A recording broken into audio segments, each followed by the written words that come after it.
नमस्कार दोस्तों। आज हम लोग बात करने वाले हैं प्रेजेंट टेंस के बारे में, यानी वर्तमान काल। अब वर्तमान काल जो है, इसके चार पार्ट होते हैं। पहला पार्ट होता है प्रेजेंट इंडेफिनिट टेंस। इसको सिंपल प्रेजेंट टेंस भी कहते हैं, सिंपल प्रेजेंट। दूसरा होता है प्रेजेंट कंटिन्यूअस।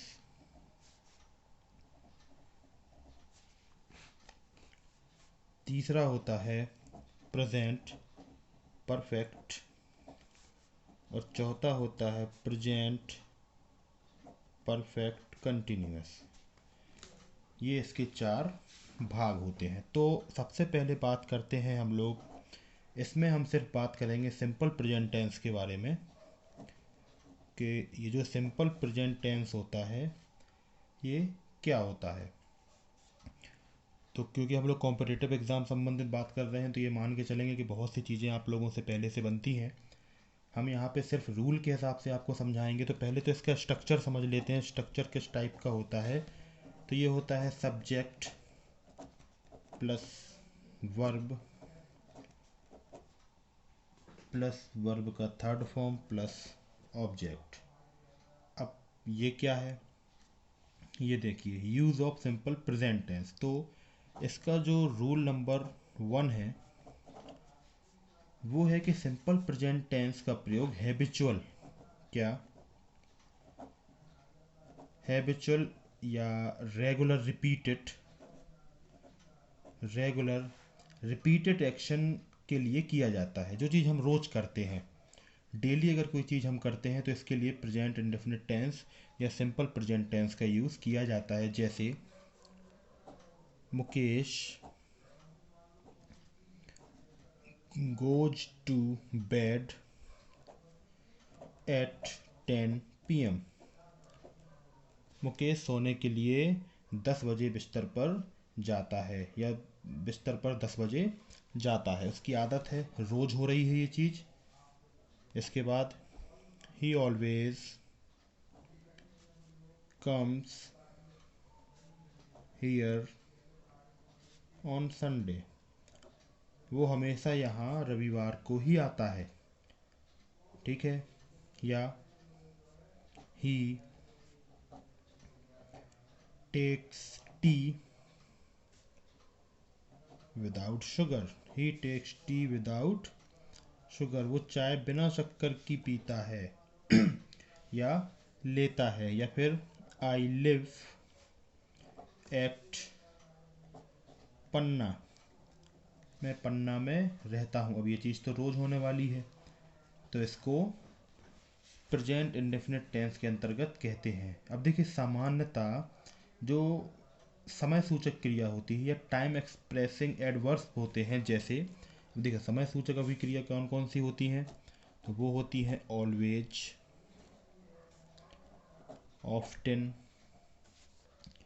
समटाइम्स। देखो यही चीज़ें आपको याद रखनी है, और यही परीक्षाओं में हम लोग भूल जाते हैं। इनका इस्तेमाल बहुत ज़्यादा होता है। जनरली, यूजली, ओकेशनली या रेयरली, सेल्डम, नेवर, हार्डली। ठीक। Scarcely, habitually,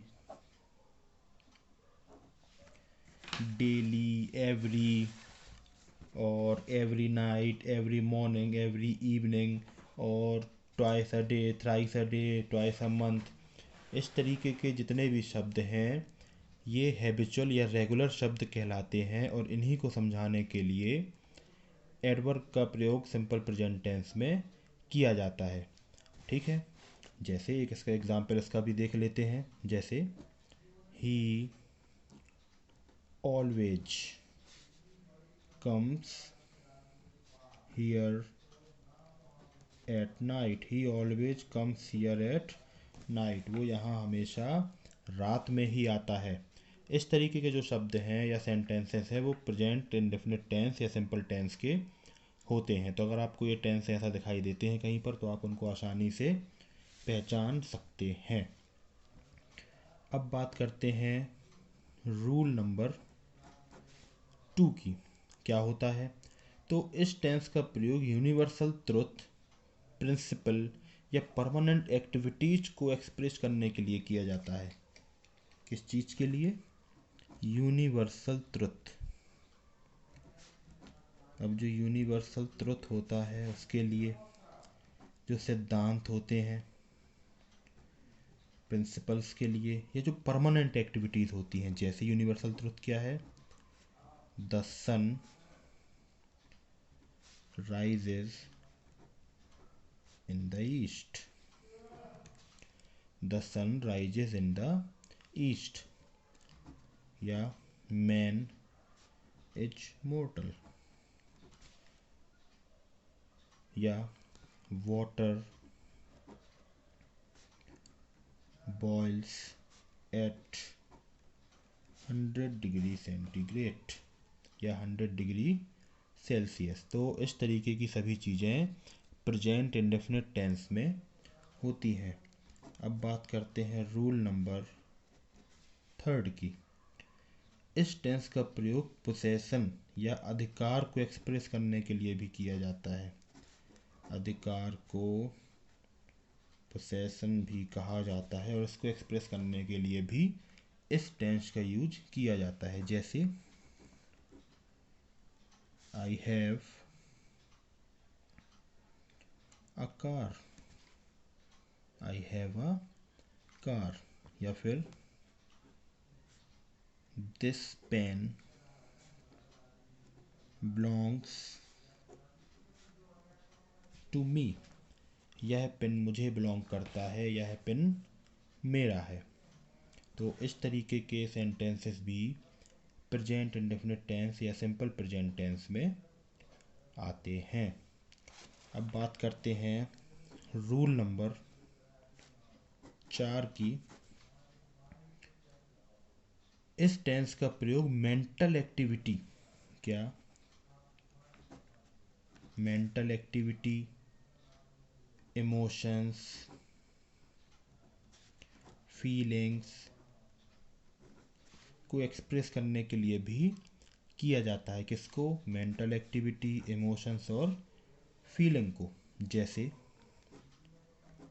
we believe in God, हम भगवान में आस्था रखते हैं। या शी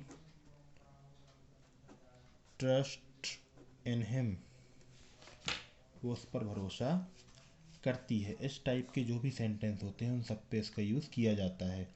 इसके अलावा notice, recognise, see, hear, smell, appear, look, seem, want, wish, desire, feel, like, love, hate, hope, refuse, prefer, think, suppose, believe, agree, consider, trust, remember, forget, know, understand, imagine, mean, mind, etc. का प्रयोग mental activity को व्यक्त करने के लिए किया जाता है। और इतने सारे वर्ब का प्रयोग सिंपल प्रेजेंट टेंस में होता है, पर इनमें से कुछ का प्रयोग कंटिन्यूस में भी होता है और वहाँ पे उसका कुछ विशेष अर्थ हो जाता है।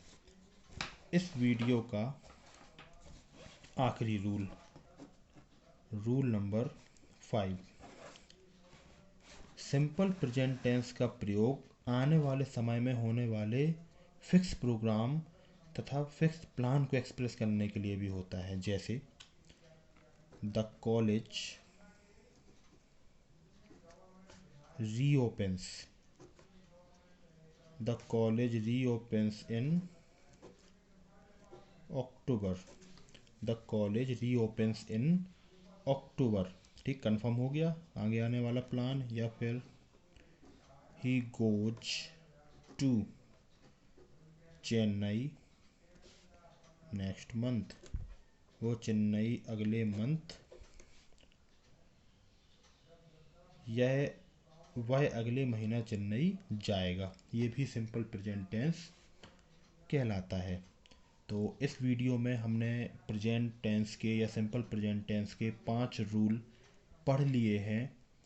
अगले वीडियो में हम और 5 रूल पढ़ेंगे इसी सिंपल प्रेजेंट टेंस के। तो उस वीडियो का आप लोग इंतज़ार कीजिए और मुझे उम्मीद है कि आपको वीडियो समझ में आया होगा। यहाँ हम लोग जो बात कर रहे हैं वो इस टेंस को बहुत अच्छे से समझने की हो रही है। देखिए, ये टेंस लगभग सभी ने पढ़े होते हैं जो कॉम्पिटिटिव एग्ज़ाम दे रहे हैं, उनसे बनते हैं। इसमें क्या वर्ब यूज़ होती है, कैसा क्या सब चलता है। पर हम लोग जो चीज़ पढ़ रहे हैं वो इस चीज़ को पढ़ रहे हैं कि इन टेंस को पहचाना कैसे जाएगा और किस किस सेंटेंस में या किस किस तरीके के सेंटेंसेस को प्रेजेंट इंडेफिनिट टेंस या सिंपल टेंस के अंदर रखा जाएगा। तो ये उसका पहला पार्ट है और धीरे धीरे आपको समझ में आ जाएगा कि मैं क्या करने की कोशिश कर रहा हूँ यहाँ पर। तो अगर वीडियो आपको पसंद आए तो प्लीज़ हमारे चैनल को सब्सक्राइब करें और अपने दोस्तों आसपास के लोगों के साथ शेयर करें। तब तक के लिए जय हिंद, जय भारत।